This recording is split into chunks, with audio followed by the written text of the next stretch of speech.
What are some sneaky terms and conditions that people commonly unknowing accept?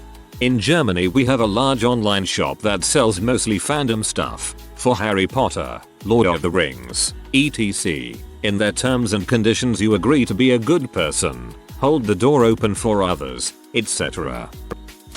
From the Reddit Stories. When your content is created with or submitted to the services, you grant us a worldwide, royalty-free, perpetual, irrevocable, non-exclusive, transferable, and sublicensable license to use, copy, modify, adapt, prepare derivative works from, distribute, perform, and display your content and any name, username, voice, or likeness provided in connection with your content in all media formats and channels now known or later developed. This license includes the right for us to make your content available for syndication, broadcast, distribution, or publication by other companies, organizations, or individuals who partner with Reddit. You also agree that we may remove metadata associated with your content, and you irrevocably waive any claims and assertions of moral rights or attribution with respect to your content. This is a very lawyer way of saying I'll repost your meme. Terms and conditions may change without notice to you. I used to make and sell beats online. I saw that on a few websites. You can't use your copy of iTunes to manufacture biological or chemical weapons. Not exactly. It says in the macOS firmware what you said, yes, but mainly you can't use it or its software to design, deploy, or launch them either. Don't know if this qualifies. Your GPS shuts down at speeds above 500 kilometers, or something similar. This way it can't be used to guide a missile nuke. Dang. I was hoping to use my TomTom navigator to guide some nukes. If you walk out on a hotel bill or your party damages their property, they can seize your belongings and hock them to recover the full amount of the bill. Cemeteries can have sneaky terms and conditions. One cemetery's fine print tells plot holders that they and their descendants can be charged a special assessment for landscaping and paving drainage repairs required by the cemetery. This special assessment possibility remains an obligation for plot holders until all graves and individual plots have been used. Imagine being a great-grandchild of somebody you didn't even know was buried there, and now you have to pay for something that you weren't even part of the choosing. I remember agreeing to one where the person who made the terms and conditions would be betrothed to my second daughter. Luckily I have no children, LMAO. Be a shame if you had only boys. Many T&Cs have a clause that says they're allowed to change it without notice and you'll still be bound by any future versions of those T&Cs. Normally followed by an acknowledgement that we'll try and tell you if we're changing it, but at the end of the day it's your responsibility to check back. But if a tyrant CEO came to power in almost any company, you could already have signed to literally anything. That a landlord's emergency to enter a premise can be pretty loosely defined and should be extremely defined before lease is signed, otherwise your house reeks of pot and your landlord thinks there's a fire. That you don't actually own the operating system in your iPhone or any other Apple product. You are leasing it and its contents from Apple. In other words, Apple can legally turn your phone into a paperweight if they choose to do so, and you can't say a thing about it. This is also true for the computers that run a large portion of cars and a whole slew of other products. Siri, Facebook Messenger app, and any other like that, gives your phone and by extension Google and Apple permission to store your voice data, camera data, access any data in your phone, and turn on and off your camera or microphone at any time. This won't work for ClickUp contracts, but I had a tort professor who told us that when renting a car or getting a phone contract, etc., she would cross out the parts she didn't agree with before sending it back. I've started doing the same thing. I have no idea if it would hold up in court, neither did she, for that matter, but at least it shows that you didn't agree to the terms you've crossed out. That your price for phone cable will double or triple over time. The original quoted price actually seems quite attractive, and then later it may be nothing close to it. By operating an automobile in the state of Michigan, you consent to having your license plate scanned and logged by police cameras to determine if you are current on your insurance. You know those apps where they say who you look like and what you are going to look like in the future? They can use your face and pick BC if you agree to the terms and conditions. It says they can use your face. Lots of people who are accepting those forgivable loans from the COVID relief plan are going to have unknowingly accepted to paying back a crap load of money really fast. 1 year same as cash. If not paid in 1 year, interest accrues from the date of purchase. Also on adjustable rate mortgages, ARM, your interest rate will change. That means it may go up or down. I know people that lost their house because they thought their ARM would only change rates if the rate went down. They weren't ready when the rates started going up. That's why I got a standard mortgage, not an ARM. It cost me more in the beginning, but I saved in the end when rates started going up. Your first part was an unhappy realization for us. Fortunately, we'd planned to pay off our purchase ahead of time, but getting that bill that said that if we didn't pay the last bit, we'd owe a huge interest payment was a shock. That TikTok is owned by Chinese ad agency, and that you gave it permission to use recording devices already on your phone whether or not the app is active. Apple's Toos. You also agree that you will not use these products for any purposes prohibited by United States law, including, without limitation, the development, design, manufacture, or production of nuclear, missile, or chemical or biological weapons. Covered prob made next to iPhone factory.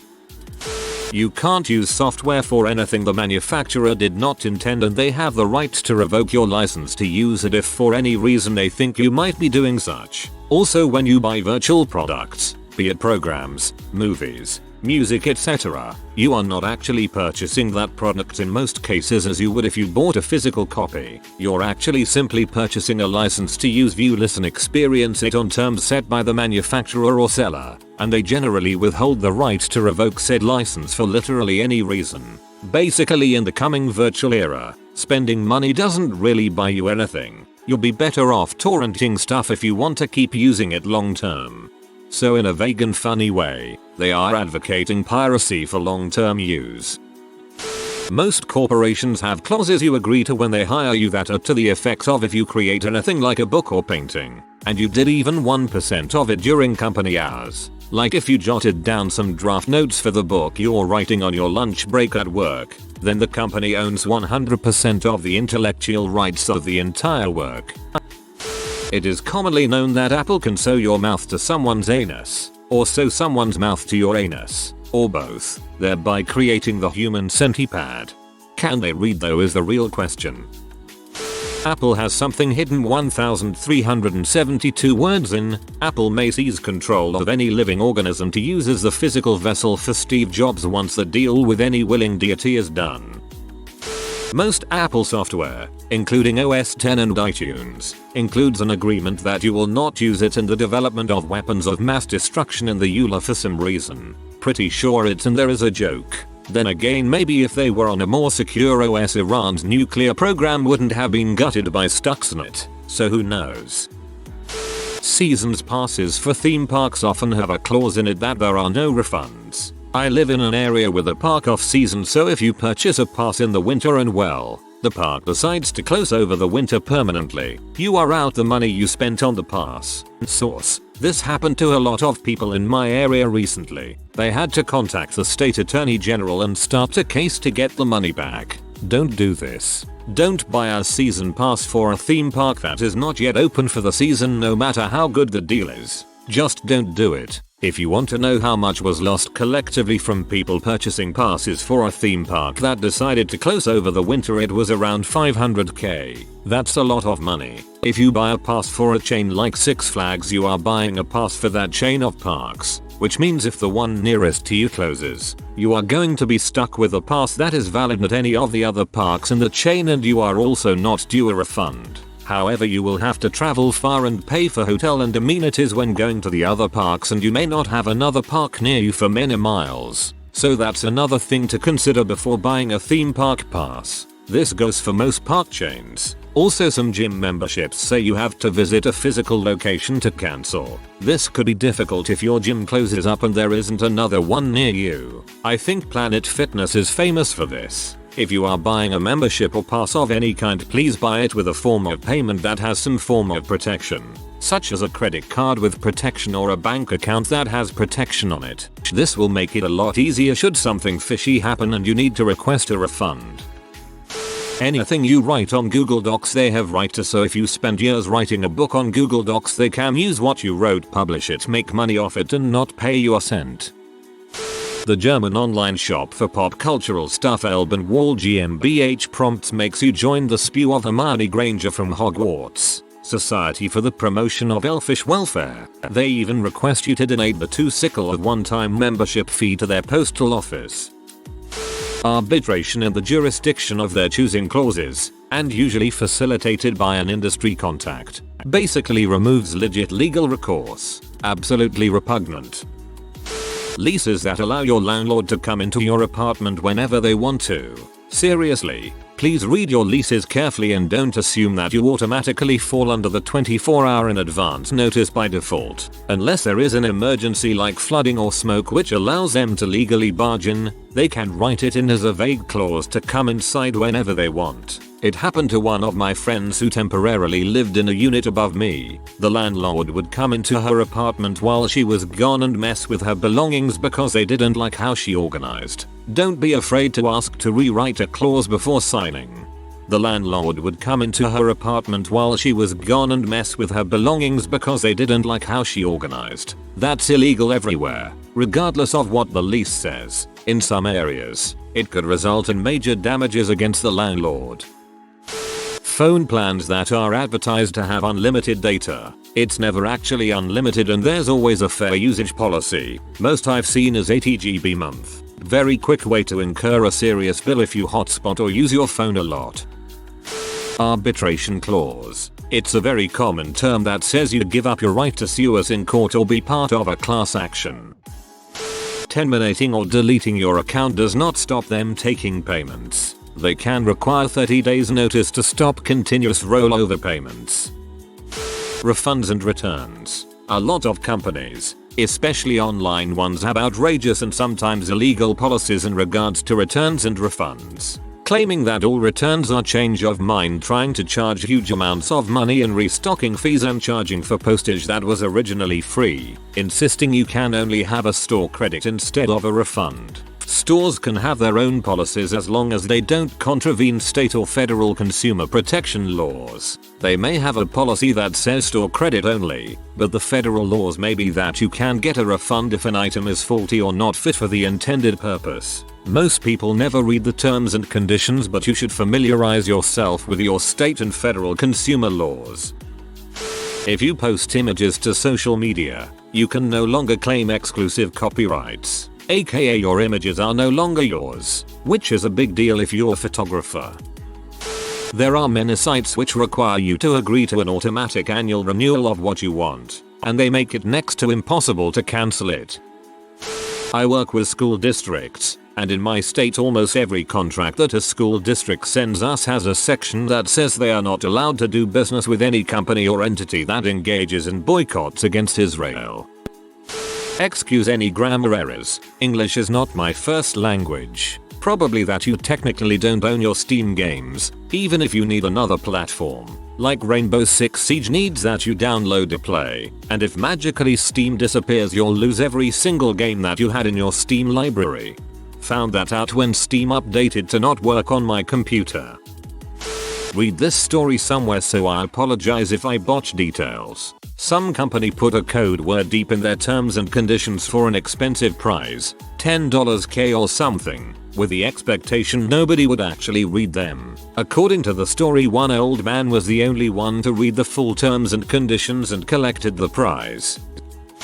The new game Valorant has an anti-chess that runs from the minute you turn on your computer until you turn it off. The game does not have to be running and it gives itself admin. Best way I could word that last part. And most people don't even know that. They just see cool game, yeah, I'm just gonna click yes to everything.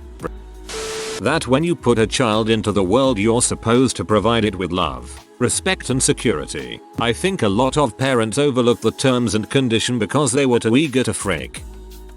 Oh, I was bitten by this long ago. My insurance carrier had a clause that stated any theft must be reported to the police by close of business on the same day. It was buried deep in their terms and conditions. My phone was stolen whilst I was leaving a bar at 11:30 PM. Of course I didn't file a police report until the following morning. My insurance denied the claim, quoting that clause. I dropped them in short order.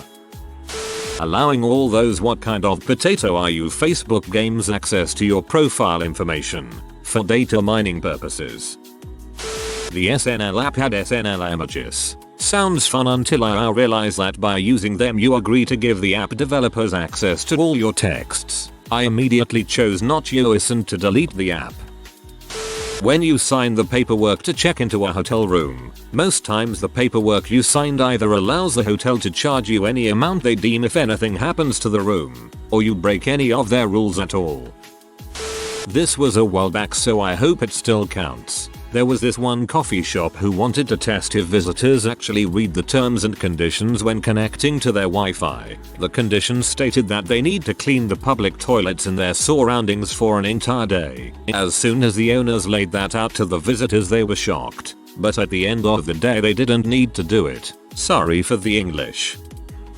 If you are new to the channel, you can subscribe. I publish new videos every day. Until then, check another video.